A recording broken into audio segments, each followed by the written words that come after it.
I have heard a lot of confessions. I'm not going to do a detailed report to you today.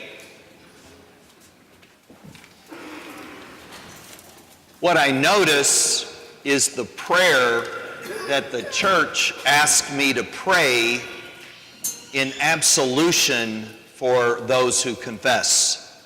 The prayer includes a passage from St. Paul. I didn't know that. I actually didn't know that for a long time, but I found out. I don't know which letter it's from, but it says this: "The Father of mercies, through the life, death, and resurrection of his Son Jesus, has reconciled himself to the world." And you know, if you hear confessions a lot and you hear that prayer a lot, and you're praying that prayer over people, you go like, what is that saying? How do I understand what I'm praying? Do you remember learning the Our Father, forgive us our trespasses, and you didn't know what a trespass was? You ever remember that? I do. I don't know how old I was before I really realized what trespassing was. But I said the words, I learned the words before I learned the meaning. And so it is with that prayer of absolution. God has reconciled himself to the world through the life, death, and resurrection of his Son, Jesus. What's the alternative that God had?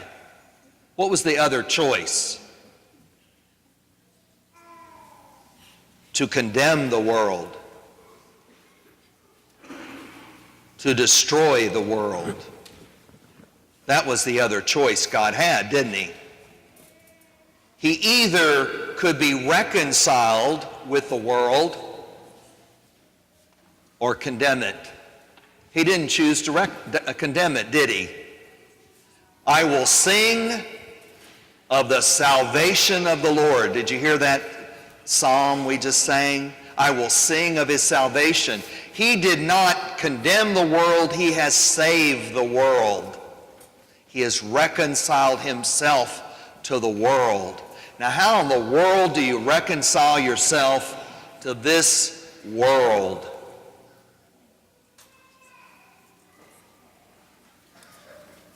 How do you reconcile yourself to this world as it is?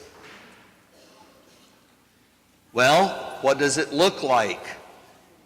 What does God reveal his reconciliation to look at like? And it looks like this: no and yes. It looks like that: no and yes. And you're saying, Father, you're going to have to explain yourself here, right? Being reconciled to the world does not mean you say yes to everything. Jeremiah the prophet, God said, I will make you a wall of brass that says no to the evil that my people are doing. Reconciliation to the world does not mean you say yes to everything. You say no to evil. God does that. Jesus said no. You know, the people in his town were going like, we know who you are. We got you pegged. You're no one special. You're the son of Joseph, right? The carpenter. And, do here what you did there. Be our little circus dog and do the tricks for us according to our will. It's one way of saying it, isn't it? And did Jesus play that game? He said no. He said no. We don't play that game. But what does it also look like? It's not just no to everything. It's also yes. Love is patient. and kind. It does not take offense. It's not jealous, not envious. That's what it looks like too, doesn't it? Yes, I will be tolerant. Yes, I'll give you the benefit of the doubt. Yes, I will let go of my ego offense and see deeper the goodness that is in you. That's what Jesus did too, didn't he? A bruised reed he did not crush. You know, those who were hurting, he healed and he comforted.